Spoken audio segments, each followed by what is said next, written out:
হবে কি ওকে যখন আমি ইয়ার মেরে পড়ে তো কে করবে ঠিক তোর কে আছে তোর মুখটা দেখ।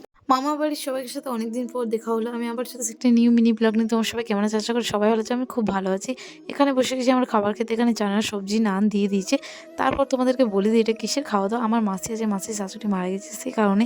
তো এখানে আমার দাদাদেরকে একটু জুম করে দেখিয়ে দিলাম। আমি ভেবেছিলাম আজকে মানে কোনোরকম কোনো ক্লিপ নেব না, ভিডিও করব না, ব্লগ টলগ কিচ্ছু করব না, কিন্তু ওরা আমাকে এতটাই রাগাচ্ছে।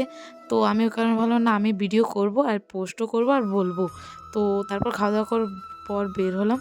তো এখানে আমরা একটু গল্প করছিলাম ওটার জন্য। তারপর দিদাকে তোমাদেরকে একটু দেখিয়ে দিলাম, দিদাকে তোমরা একটু দেখে নাও।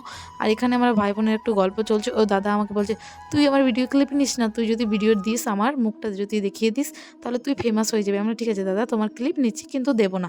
স্টিকার দিয়ে আমি ঢাকা দিয়ে দিয়েছি মুখটা দাদার। তারপর ওখান থেকে চলে এলাম। এখানে আমাদের পুচকু এসছে আর দাদার জন্য আমরা পাত্রী চাইছি। তোমরা যদি কেউ ভালো দেখে পাত্রী তোমাদের কাছে আছে জানাশোনা তাহলে আমাকে একটু কমেন্ট করে জানাও।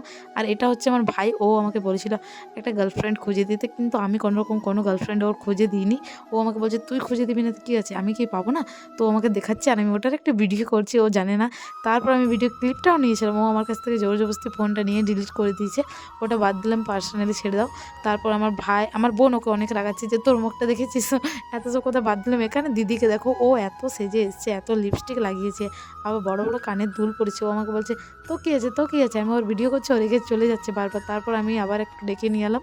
এখানে দেখে না ওকে। আমি মিনি ব্লগটা এখানে পর্যন্ত ভালো লাগলে একটু লাইক করে দেওয়া। টাটা বাই, হরে কৃষ্ণা।